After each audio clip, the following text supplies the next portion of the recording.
31 minutes from Mannheim, outbound 47 minutes to 390. Stevenson, an hour and 18 minutes, 355 to Lakeshore Drive, outbound 48 minutes. Bryan, 35 minutes, 95th to downtown. I-57, 40 minutes, I-80 to the merge. Had a crash at Sibley in the two left lanes. Issue Ford, 34 minutes from 80-94. Northbound Tri-State, heavy 95th to 31st, and from the Reagan Tollway to Lawrence. That's traffic. I'm Jim Talamonte on AM 560, The Answer. Chicago's Morning Answer continues next in our 1-hour heating and air conditioning weather center. Morning shower in spots, otherwise cloudy, windy, and colder today, high 51. Currently, we have 48. Next news at 8:30.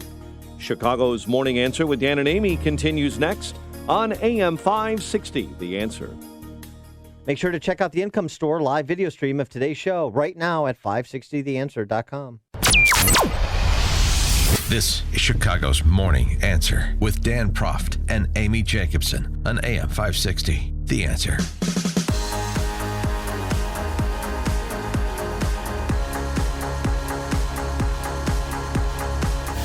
Top of the morning, Dan and Amy, and they persisted. And the she who persisted, popularizing that phrase, is coming to town.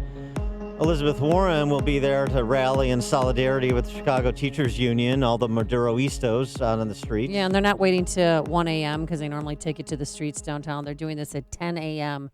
at a West Side school that they haven't released the name. I don't know. Sure. Safety reasons. Then they'll knock off for lunch by 11:45 and I'm call going it to a go day. and get some bubblies. Yeah. Because please, teachers, keep Facebooking pictures of you drinking in the afternoon. That makes me feel real good as a volunteer coach when I'm out there taking care of the kids and you're getting hammered. Well, Lightfoot sent a letter saying, the typical thing that management would do. Let's just return to work and we'll continue negotiating and hammer out a deal. Obviously, CTU is not going to deleverage. That was sort of a silly story, and this is just a continuation of the Groundhog Day from 2012. Same thing. The only difference from 7 years ago is the schools, like the cities, just in a worse financial position.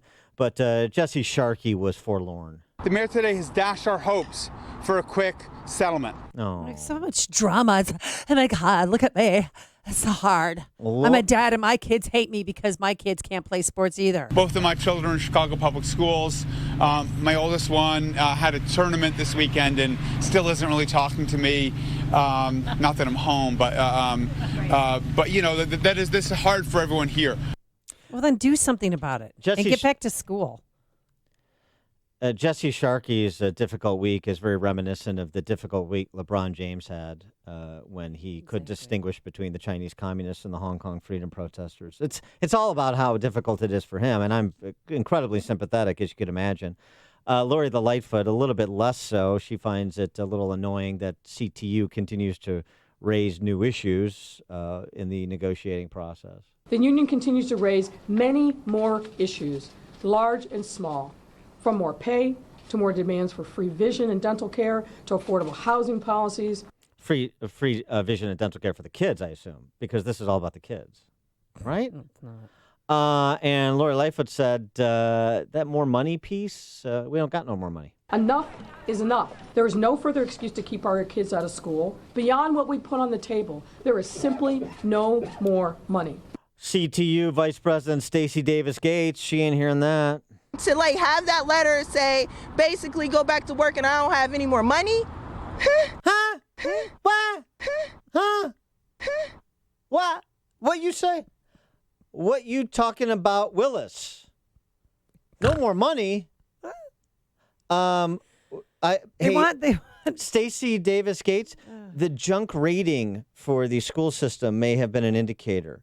If you just do a quick perusal, you find that CPS has nearly $20 billion in obligations and bills and less than $3 billion to pay them. That's what she means by no more money. And by the way, property tax is up 50% real terms in the city over the last 20 years. Enrollment down and declining. One thing they did agree on, the Board of Education put in writing yesterday that there will be a social worker or nurse at every school within the next 5 years. Great. But I think within the next 5 years, there's going to be such a lack of enrollment that some of these schools are going to be closing.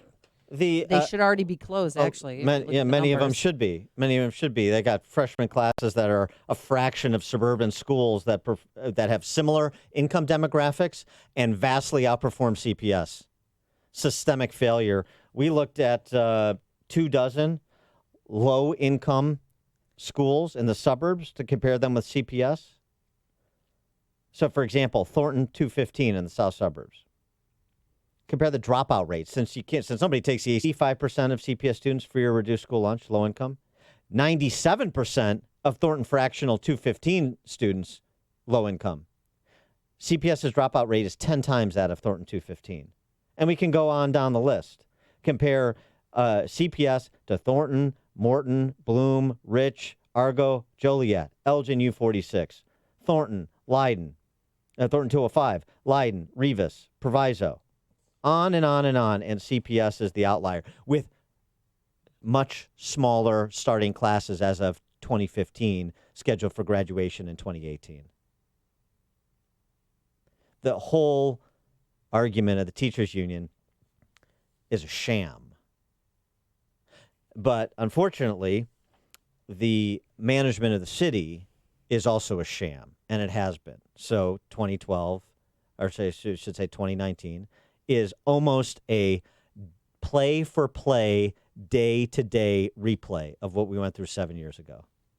Yeah, but 7 years ago, they didn't want Reverend Jackson at the negotiating table. Now Sure they they want to did. bring in a mediator, and they want him to be the one. And Whatever. Lori Lightfoot says, no, we don't need that right now. So the teacher strike is not Lori Lightfoot's fault, writes former CPS Superintendent Paul Vallas in Cranes. Kinda. Yeah, sorta. For more on this, let's talk to Paul Vallas, former mayoral candidate as well. Paul, thanks for joining us. Appreciate it. Well, thank you for having me. Also let me point out that there's been studies that have been done that have compared the performance of low-income minority children in Chicago public schools vis-a-vis, and I'm talking about just not looking at one or two or half a dozen suburban districts, but has looked at the performance vis-a-vis minority students in other districts, even more affluent districts, and they found the test scores to be comparable, and in some cases better. So I just want to point that out. Yeah. That said and done, it isn't her fault. I mean, she's offering them literally, what the union management selected arbitrator recommended, with all sorts of expanded benefits. So in effect, teachers would get a pay raise of, on the average, 24% over the next 5 years, the left of a contract. And average teacher salaries within 5 years would be $100,000. I know. And as you pointed out, look how many teachers they have. They have, 25,000 teachers and 300,000 students in the non-charter traditional public schools. So I submit to you that if there's a staffing problem, it might be the way the staffing is being allocated and the teachers are being utilized. So at the end of the day, it isn't her problem. I mean, she's offered them a generous proposal, but they're going for everything. And that's her problem. Parading, that's why. Parading candidates in here. Showing solidarity with the union leadership when they've offered them a 24% average salary increase, when they're going to pay the average teachers $100,000, when the mayor has made a commitment to a continued more controlled reduction in class sizes and support staff, because as you pointed out correctly, the city just doesn't have the money. It's just absolutely ridiculous. Well, I just want to point something out too. yes. You don't strike, because if you really care about the kids, you don't and you pointed it out, 85% of the kids who go to Chicago public schools live below the poverty level. They are dependent on the free and reduced school lunch program. They're dependent on the morning breakfast program. Many kids in many communities need to be in the schools because they're safe havens. You're putting the burden on a parent population, the majority of whom the families are led by single working parents who can't afford to take a day off.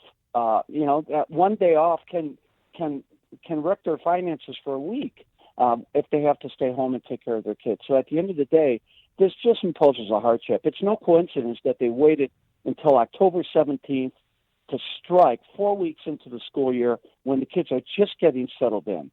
I mean, if you really care about the kids, you continue to negotiate these issues, especially in light of the fact that the mayor's offering you a significant pay increase. And now I just got a text message from one of the teachers saying that they don't think they'll be back to school until next week, that this might end on Friday.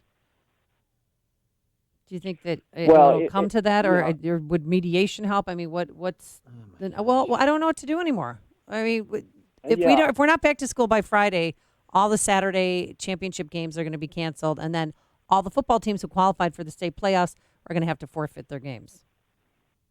Well, look, I'm more concerned about the need for kids to be in a safe environment. I'm more concerned about the loss of instructional time, or the fact that once you're into it takes you sometimes teachers 3 to 4 weeks to get, obviously the class is settled down and focused and to get into a routine, and now they're going to have to start all over again. So you don't lose. Yeah. So you like thrown 4 weeks of valuable instruction outside the window. And look, the school year and school day is not that long where you can afford to lose a week of instruction, or for that matter, 4 weeks, since when they return to school, it'll be as if they have to start over again. I'm sorry. I also want to make. Well, hold on a second, Paul. Hold on a second. I want to address the management side of this. I want to address the politicians. The idea that we're supposed to play this game where Rahm Emanuel's the good guy and Karen Lewis is the bad guy and Lori Lightfoot's the good guy and Jesse Sharkey's the bad guy. Nonsense.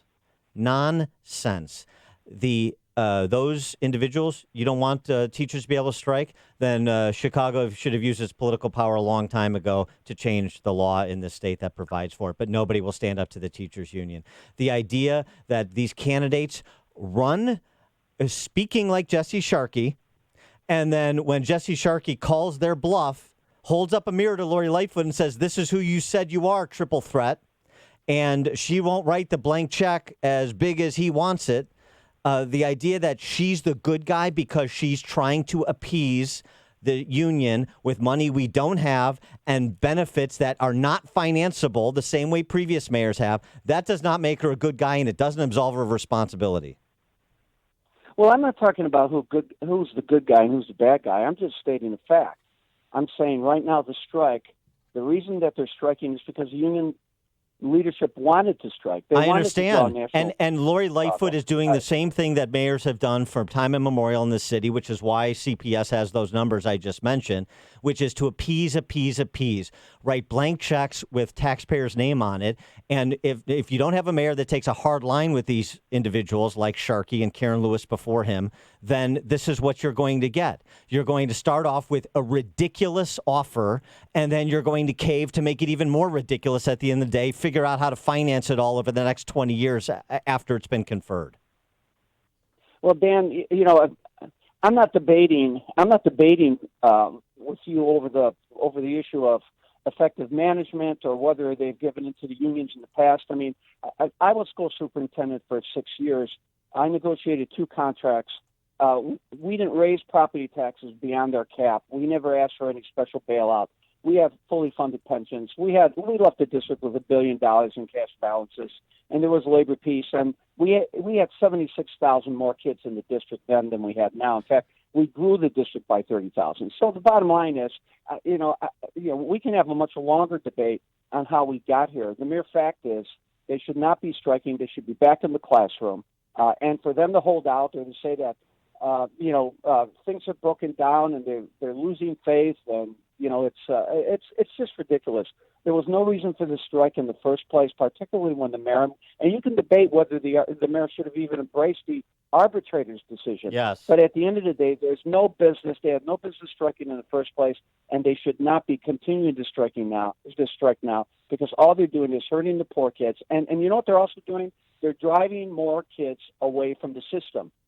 Because when you strike and when you have uncertainty and unpredictability, the enrollment declines and you lose money, so you create this financial death spiral. So we can have a longer debate on the politics of school reform in Chicago. Well, that's what it but is. At the end of the day, yeah, that's what it is. I mean, if you ran for Lori Lightfoot's seat, if you were in her seat right now, or you were in her seat before the strike was affected, or frankly in Janice Jackson's seat as superintendent, what would you be saying? What would you be doing? Well, first of all, when I negotiated my contracts, I always did a projection on what revenues would be available. And I always early on said, this is how much we can spend, and this is how we're going to spend it. So my offers were always consistent with the long-term financial plan. And secondly, I would have quite frankly told the union that if we don't have a contract by the start of the school year, I'm not going to negotiate during the school year. Yep. So that would have been my deadline. There you go. That would have been perfect. But again, that's not the issue right now. The issue right now is they need to be in the classroom, and it's the leadership. It's the leadership that's decided to walk out and to stay out. And all you're doing is hurting kids. And ultimately, you're going to hurt the district's finances over the long run because you're losing state aid. State aid is based on your enrollment and based on your average daily attendance. Yeah. And students are going to leave. They're going to leave the district. It's going to continue to lose students, and it's going to continue to lose money. So that financial death spiral is going to continue. So can you be the mediator here? Can you, instead of Reverend Jackson, can you insert yourself, please, and go down there ladies and gentlemen, Paul Vallas, I'm here. Yeah, just commentary. You have the con, Paul Vallas. Yes. You're laughing, but anyway. we need help. Thanks for the workout this morning, by the way. Oh, yeah. Paul Vallas, thanks so much for joining us. Appreciate it. And Thanks for having me. Bye-bye. Yeah, always a pleasure. And he joined us on our turnkey.pro answer line. It's like a hot, steaming cup of information to start your day. It's Chicago's Morning Answer on AM 560. The Answer. Message and data rates may apply. Guys, got hair loss? I know what you're thinking. Should I shave my head, comb it over, wear a hat? Just stop. This isn't 1960.